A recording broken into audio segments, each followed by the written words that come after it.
따라서 한번 해볼까요? 지켜야 지킬 수 있다. 앞에 부분과 뒤에 부분은 단어는 똑같지만 그 의미가 완전히 다릅니다. 미쳐야 미칠 수 있다. 이 또한 단어는 똑같은데 의미는 전혀 다릅니다. 먼저 설명을 해보면 미쳐야만이 내가 어떤 일들을 성취하기 위해서 그 일에 미칠 만큼 열심히 해야만이 그 목표 지점에 이를 수 있다. 즉 미칠 수 있다. 이 표현입니다.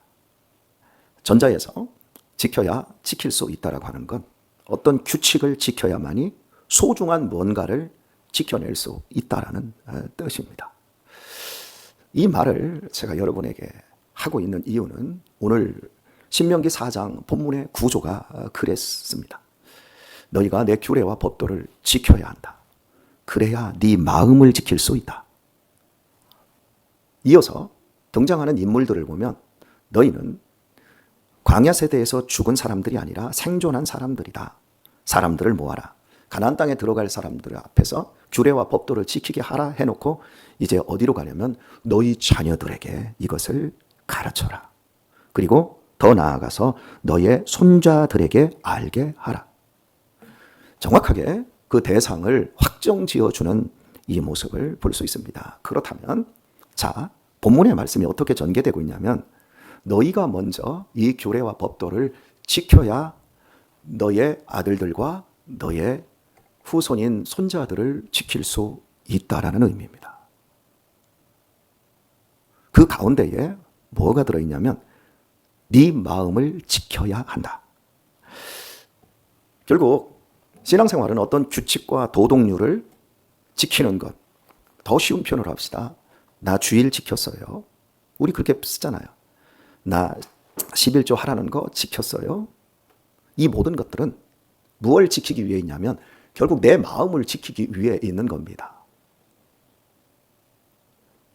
주일을 지키는 이유는 주님께서 하나님 아버지께서 예수님께서 나에게 영원한 주인이십니다.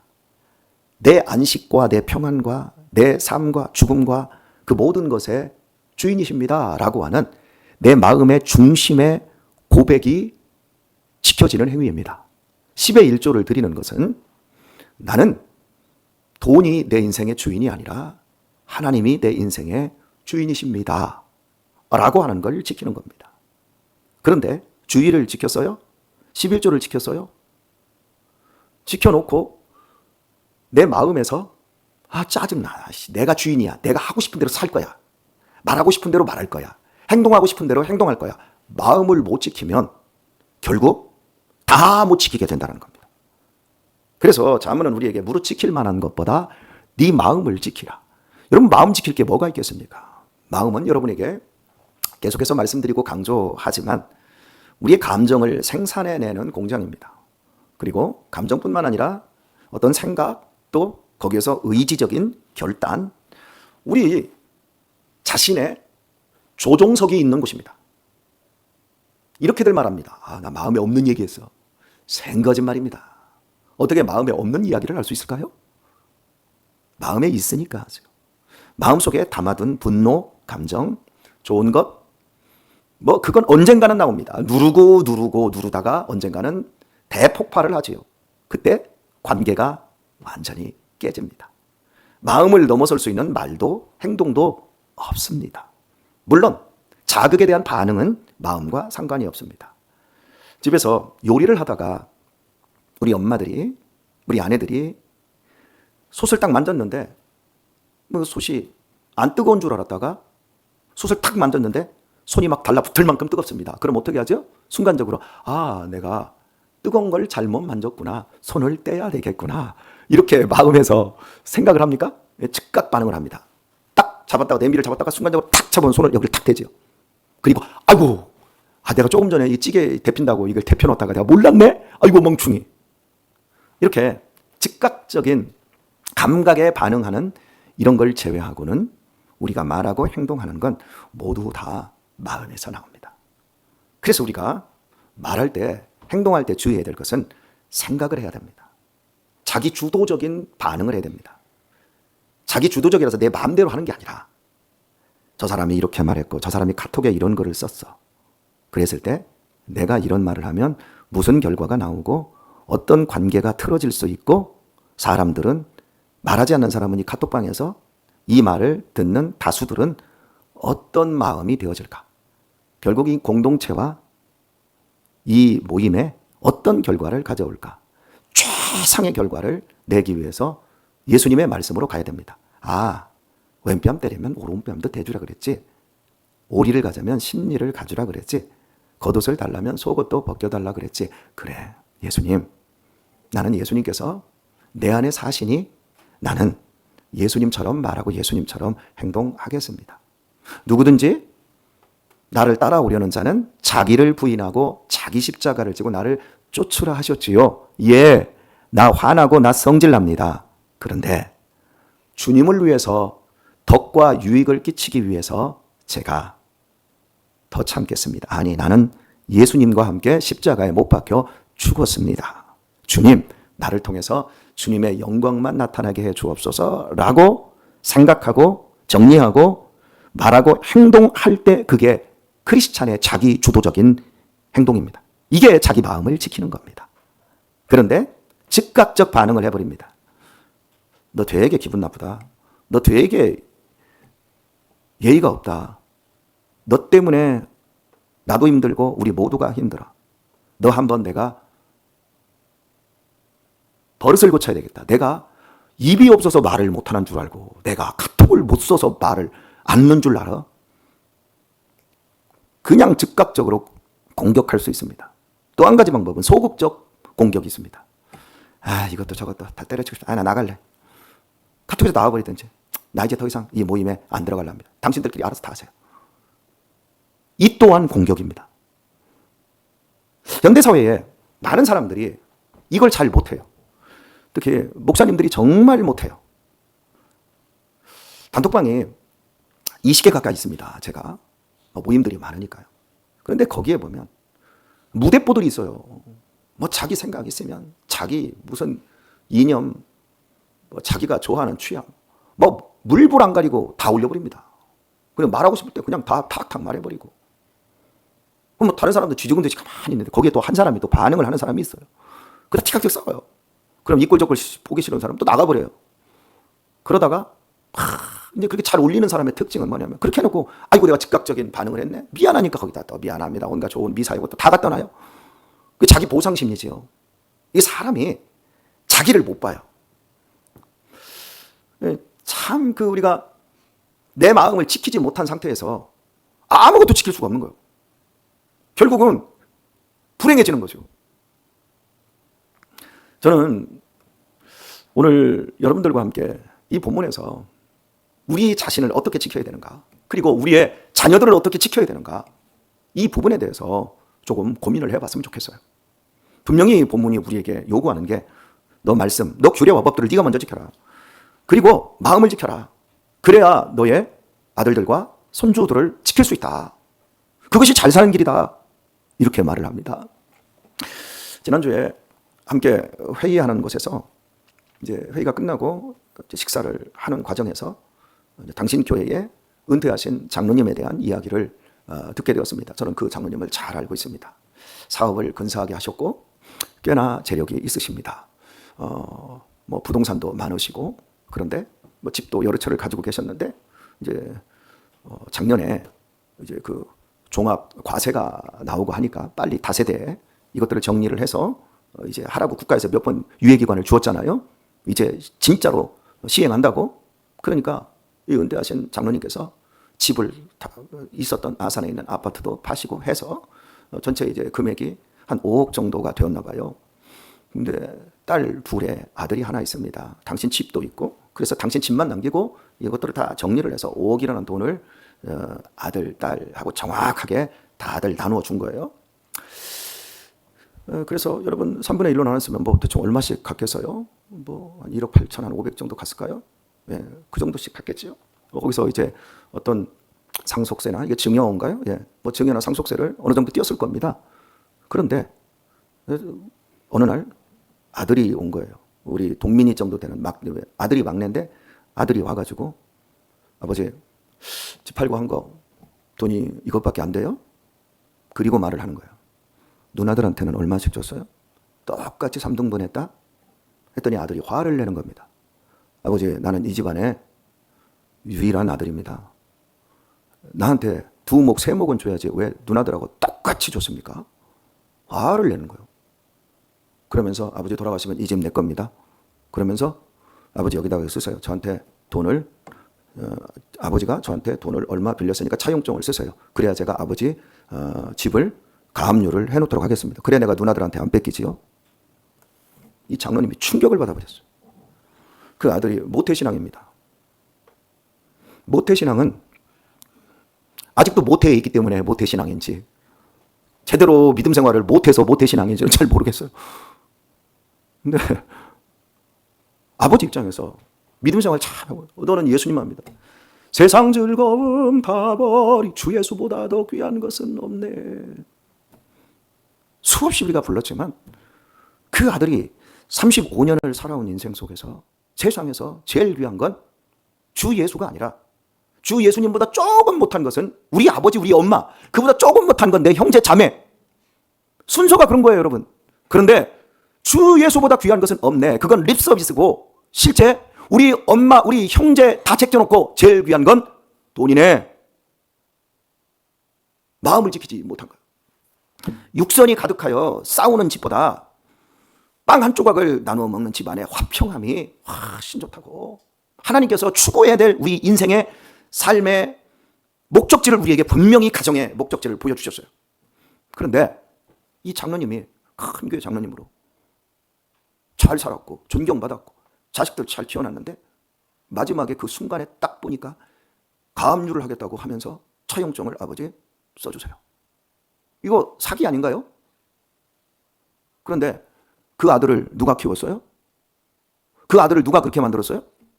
아버지 앞에서 차용증 써달라는 그 아들놈을 누가 만들었냐고요? 그 아버지가 만든 거예요. 그 장로님이. 주 예수보다 더 귀한 것은 없다라고 하지만 부동산 사놓고 딴짓하고 돈, 그러니까 다 이런 거예요. 여러분, 목회데이터 연구소에서 재작년에 데이터를 냈던 거에 보게 되면 한국 교회의 100% 교인 가운데 이제 명목상의 그리스도인, 그냥 교회만 다니는 그리스도인이 39%입니다. 그 39%, 그 중에서 이제 교회를 이제 나는 그리스도인입니다라고 하는 사람들까지 다 포함해 버리면 실제 내가 예수님을 믿고 따라가는 그리스도인들은 50%가 채 안 돼요. 돈은 죄도 아니고 돈은 나쁜 것도 아니지만 세상에 하나님과 라이벌이 될 수 있는 게 아무것도 없지만 돈만큼은 우리에게 전지전능한 것처럼 느끼게 만들어요. 돈이면 다 할 수 있고 돈이면 다 될 수 있다는 생각을 우리에게 줘요. 돈이 없으면 죽을 것 같고 못 살 것 같아요. 돈은 정말 우리에게 무시무시한 존재입니다. 우리의 마음 안에 탐욕이라고 하는 것이 자리하고 있으면 우리의 신앙은 그냥 종교라고 하는 틀 속에서 제도와 조직과 기관을 운영하는 것밖에 안 돼요. 그 안에서 진짜 변화되지 않으면, 여러분 예수님 믿는 게 뭐예요? 우리 아들이 이제 3월부터 유민이가 경북 의성에 있는 대한학교를 갑니다. 기독교 홈스쿨에서 조금 더 이제 본학금 공동체로 발전한 이런 곳에 이제 가게 됩니다. 그런데 여기 지원서에 이제 우리 아들은 합격을 했는데 우리 아들에 대해서 이제 질문을 한 게 하나가 있어요. 너는 구원을 확신하느냐? 너는 구원받은 것을 믿느냐? 이런 질문을 한 것 같아요. 그래서 이제 유민이가 그걸 쓰면서 아버지, 구원의 확신이 뭐예요? 엄마가 너는 구원 받았니? 너 구원의 확신 있어? 그러니까 구원의 확신이 뭐예요? 우리 경순이 누나, 구원의 확신 한번 설명해 보세요. 나는 예수님을 믿으니까 나는 구원받았음을 내가 확신하죠. 그죠? 내가 믿는 것을 내가 확신하는 게 확신인가요? 나는 믿습니다. 확신하니까 나는 구원받은 겁니다. 아니, 그거 맞는 얘기요. 맞는 얘기인데 너무 빈약한 얘기예요. 내가 예수님을 믿는다라고 하는 건, 내가 구원을 받았다라고 하는 것은 어디로만 설명이 되냐면 삶으로, 열매로만 설명할 수밖에 없는 거예요. 그 열매가 뭡니까? 하나님이 창조주십니다. 하나님이 절대자십니다. 우리가 예수님을 믿는다라고 하는 것은 예수님이 나의 주인이라는 것. 여러분, 세상에 그 어떤 종교도 주님이라고 하지 않습니다. 주님은 주인 주자를 쓰거든요. 나의 주인이십니다. 예수님이 나를 구원하셨습니다. 여러분, 누군가에게 구원해냈습니다. 구원해낸 다음에 구원해냈더니 자기 멋대로 살아? 그런 게 무슨 주님이야. 나를 구원해낸 그 분을 위해서 그분의 뜻에 따라서 사는 것. 더 구체적으로 얘기하면 예수님께서 이 땅에 오셔서 우리에게 해주신 말씀대로 사는 것, 예수님께서 세상을 어떻게 해석해 주셨는가에 따라 그 삶을 살아가는 것, 그게 예수님을 믿는 거고 그게 구원받은 거라고요. 어떻게? 나는 예수님을 믿습니다. 예수님이 나를 위해 죽어주셨고 나를 위해 부활해 주셨고 나에게 영원한 영생을 주셨음을 믿습니다 해놓고서나 돈을 하나님과 라이벌처럼 섬기는 그런 장로님, 그런 사람들과 어떻게 그게 예수님 믿는 거냔 말이에요. 제 설교가 위험해 보이죠? 예수님은 우리에게 너희가 좋은 나무인지 나쁜 나무인지 열매로만 한다 그래요. 아무리 우리의 삶에 이 과정에서 드러나는 거, 막 기도 열심히 하고 정말 최선을 다해서 뭐 이렇게 종교 생활하고 하는데 그게 그냥 외형적으로 종교 계율 지키는 거지. 그게 내 자신의 본질적인 그 부분에 있어서 나는 돈 없이 살아. 돈 없이 산다고 해서 여러분 우리가 굶어 죽습니까? 상속이라고 하는 그 부분을 한번 생각을 해보세요. 재산을 자식에게 상속할 때는 10년 동안 5천만 원을 상속할 수 있습니다. 세금을 전혀 떼지 않고. 예를 들어서 1억을 상속을 하려면 20년이라는 시간 동안 1억을 상속을 해야 됩니다. 그러면 상속세 안 냅니다. 손주에게는 3천만 원입니다. 그러니까 자식에게 돈을 물려줄 때 우리 부모님들이 어떻게 하죠? 예를 들어서 7억, 10억 물려주려면 증여세, 상속세 당당하게 내고 물려주려고 합니다. 하지만 거의 대부분들이 이거 피하려고 어떻게 하죠? 꼼수를 엄청 쓰죠. 거짓을 엄청나게 하죠. 저 세상 사람들만 그 꼼수를 쓸까요? 우리 예수님 믿는 사람들은 꼼수 안 쓰나요? 온갖 변칙으로 자식들에게 주기 위해서. 여러분, 우리 자식들이 우리 부모에게서 물려받아야 될 게 뭐라고 생각하세요? 여러분이 살던 집? 제가 여러분에게 늘 말씀드리잖아요. 여러분 사는 집 은행에다가 모기지노로 다 잡혀놓고 죽을 때까지 다 쓰고 가라고요. 조금이라도 남겨두면 여러분의 신앙, 여러분이 저 천국을 바라보며 살아왔던 그 삶이 땅의 것을 받아놓고, 우리 자식들 내가 죽으면 고생 좀 덜 하게, 이 집이라도, 엄마 아빠 살던 집이라도 나눠 갖게 시켜줘야지. 그런 거 일체 남기지 말라고요. 그럼 그거 어떻게 되냐? 교회로 가져오라고 하면, 저 우리 목사님 고단수다. 그래서 그런 거 있으면 절간이라도 갖다 버리라고. 제가 그 얘기를 하는 거예요. 절대 여러분이 여러분의 중심의 신앙을 바르게 지켜내지 않으면 우리의 자녀들에게, 아들, 손주들에게 아무런 것도 들어가지 않는다고요. 그 장로님, 80 넘으신 그 장로님이 그 아들에게서 그 맞이한 그 고통스러운 순간, 늦둥이 그 아들놈이 눈이 헷가닥 뒤집혀서 그걸 갖다가 내밀 때 그 장로님의 피해감, 장로님 이렇게 화가 났답니다. 화가 나서 너 지금 사는 집 당장 비워. 그거 내가 사준 거야. 그러니까 아들이 떨더랍니다. 근데 결국 우리 속으면 안 됩니다. 지켜야만이 지킬 수가 있습니다. 미쳐야만이 미칠 수가 있습니다. 본문은 분명히 우리에게 이야기합니다. 잘 사는 길이 어디 있는지. 저도 우리 자식들에게 좋은 건 많이 주고 싶습니다. 하지만 최고로 좋은 것, 이거보다 귀한 것이 없는 것, 그것은 참된 신앙, 내가 지금까지 살아왔고 앞으로도 살아갈 그 신앙의 삶, 그걸 우리 자녀들에게 주고 싶습니다. 여러분은 가끔씩 이렇게 말합니다. 나는 우리 자녀들에게 줄 거 없습니다. 줄 거 없다고요? 물어보세요. 여러분이 살고 있는 집은 자식들에게 안 줄 건가요?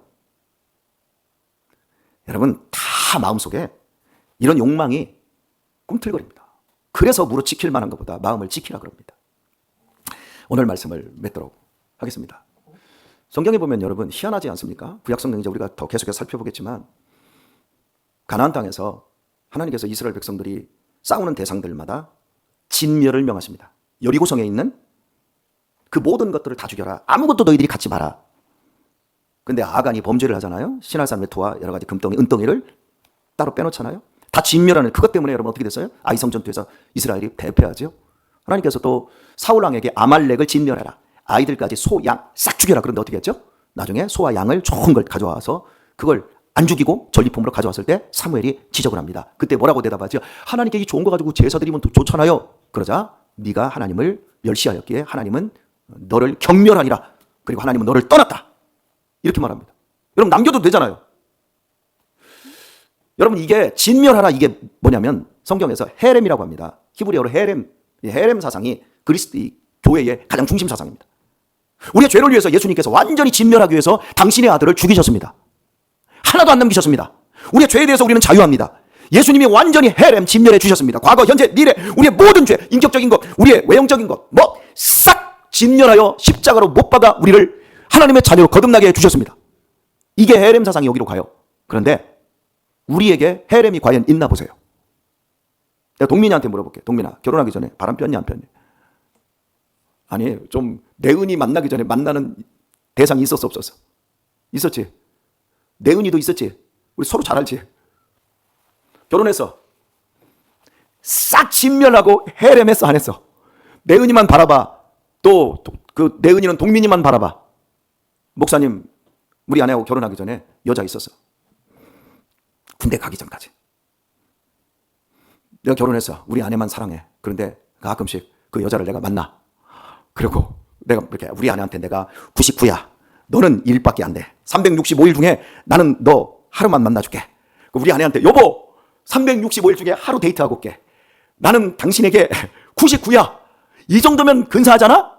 우리 아내한테 했어요. 동민이도 내은이한테 했어. 무슨 일이 벌어질까? 이런 쌍 당장 때려줘. 여러분 신앙 잘 생각하세요. 여러분 바르게 지킬 줄 아세요. 이 교회에 오셨으면 이 목사의 말을 전적으로 들으세요. 안테나 2개, 3개씩 세워놓고 믿음 생활하지 마시고 유튜브로 누구 설교 들을 수 있으니까 그 설교 들으면서 아유 우리 목사님 오늘 이렇게 세게 설교했는데 다른 목사님 설교는 같은 부분을 어떻게 하나 보자. 아이고 절충하자. 그렇게 가보세요. 아버지 2명, 3명 한번 섬겨보세요. 우리 믿음 생활 엉터리로 하면 안 됩니다. 한국 기독교 위기다.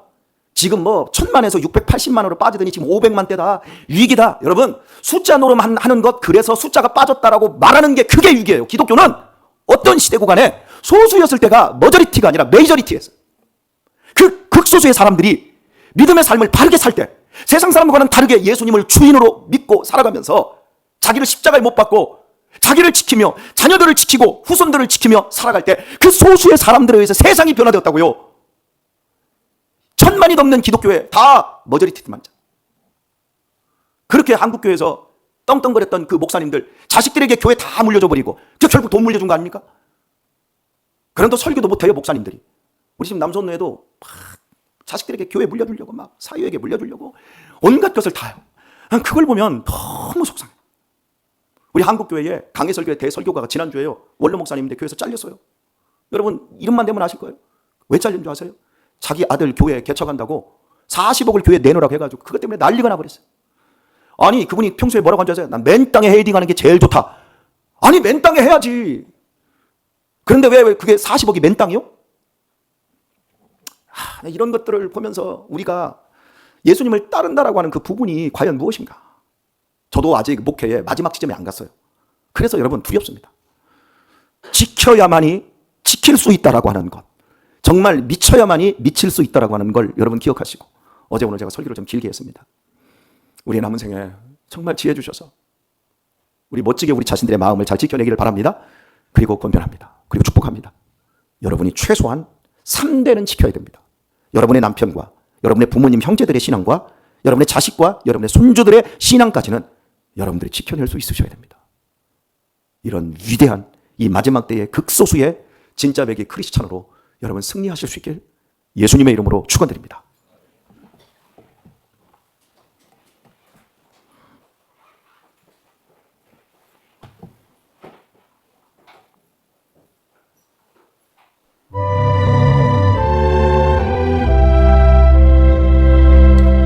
주신 말씀 붙잡고 우리 다 함께 하나님 내 마음 잘 지키게 해주세요. 내 자녀들 내 손자들까지 잘 지켜내는 그런 믿음의 사람으로 열매 맺게 해주세요. 우리 다 함께 기도하겠습니다. 자비로우신 아버지 하나님 감사합니다. 예수님이 나의 주인이십니다. 저도 돈이 엄청 좋습니다. 저도 많이 갖고 싶습니다. 저도 넉넉하게 누리고 싶습니다. 이 자본주의 사회에서 능력껏 정말 다 갖고 다 누리고 싶습니다. 그런데 하나님, 제 모든 소망, 내 모든 목적, 목표는 오직 예수님이기를 원합니다. 아버지, 순간순간 나도 모르게 돈이 꼭 하나님처럼 느껴질 때가 얼마나 많은지요. 돈 때문에 울 때가 많고, 이 재물 때문에 슬퍼질 때가 얼마나 많고, 또 위축될 때가 얼마나 많은지요. 항상 목구멍이 포도청같이 느껴지고, 아버지, 이런 많은 부분에서 지혜가 없고 미련하고 어둡고 안타까울 때가 얼마나 많은지요. 아버지께서 나의 생명의 구주이십니다. 제가 오늘 이렇게 무시무시한 설교를 우리 성도들에게 했습니다. 내 자신은 과연 얼마만큼 하나님의 말씀 앞에 진실한지를 살펴봅니다. 그저 부끄럽습니다.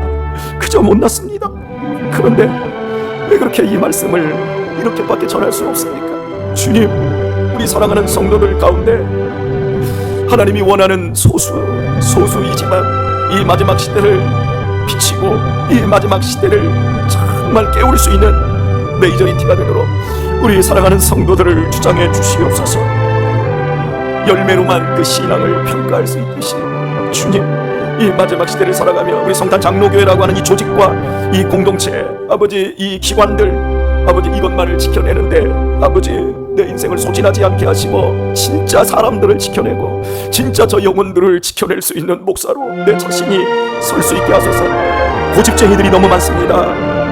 하나님의 말씀으로 변화되지 않고 목사를 변화시키려고 하는 사람들이 있습니다. 주님, 긍휼히 여겨 주옵소서. 우리가 말씀에 좀 박살이 나보고 말씀에 좀 깨어져서 우리가 새로워지고 말씀과 부딪혀서 우리 자신들이 완전히 새로워질 수 있는 그런 자리로 우리 모두를 이끌어 주시옵소서. 하나님의 교회가 얼마나 영광스러운지를 알게 해주옵시고, 주님, 헌금 내기 경쟁, 봉사활동 경쟁, 아버지, 이런 거 하지 않게 해주시옵시고, 우리 각자가 주님의 몸을 이루며 이 안에서 충성스럽게 헌신하며 그 안에서 천국의 진액들을 누리며 우리의 성품과 우리의 악함들이 변화되어지고 우리가 더욱더 새로워지고 주님의 몸된 교회를 아름답게 세워가는 참된 교회 공동체, 충성된 공동체 다 되도록 우리 주님이 역사하여 주시옵소서. 거룩하신 아버지 하나님, 감사합니다. 지금껏 우리를 통해서 영광 받으시고 찬송 받으셨듯이 앞으로도 아버지 역사하여 주옵시고, 이 교회 안에는 명목상의 그리스도인이 아닌 모두가 변화된 실제적인 그리스도인들이 다 되게 해 주옵소서. 오늘 하루도 주님이 함께하여 주시옵시고, 일주일 동안 이 말씀 붙잡고 걸어왔던 그 길들 속에서 다시 한번 우리들을 돌아보며 우리의 남은 육신의 시간들을 정확하게 하나님께 맞추고 살게 해 주옵소서. 지금까지 우리 안에서 해렘하지 못한 많은 부분들이 주님 온전히 해렘되고 우리가 예수님을 마음을 다하고 뜻을 다하고 힘을 다하고 성품을 다하여 사랑할 수 있게 해 주시옵시고, 우리가 우리의 공동체 안에서 우리의 형제 자매들을 내 몸처럼 아끼고 사랑할 수 있는 그 자리로 나아가는 그러한 성장과 성숙의 역사들이 우리 가운데 일어나게 해 주옵소서. 오늘도 하나님 함께 해 주옵소서. 안전사고 교통사고 없게 해 주옵시고 합평케 해 주옵시고 병마의 고통 이길 수 있게 하시고 결과를 앞두고 있는 우리 윤석화 권사님을 주장하여 주시고 그에게 생기를 더하여 주시옵시고 힘을 더하여 주시옵시고 병마의 고통 한가운데서 처절하게 눈물을 흘리고 있는 사랑하는 오원석 성도를 기억하여 주시옵시고 남은 생에 짧게 남은 그 인생의 시간들을 잘 정리하며 천국의 소망 아래 아버지 그 후손들과 믿음 안에서 아름다운 그 이별과 그런 시간들을 만들어갈 수 있도록 주님께서 주장하여 주옵소서. 오늘 하루도 주님 힘 주시옵소서. 금요 예배로 모입니다. 뜨겁게 해 주옵소서. 믿습니다.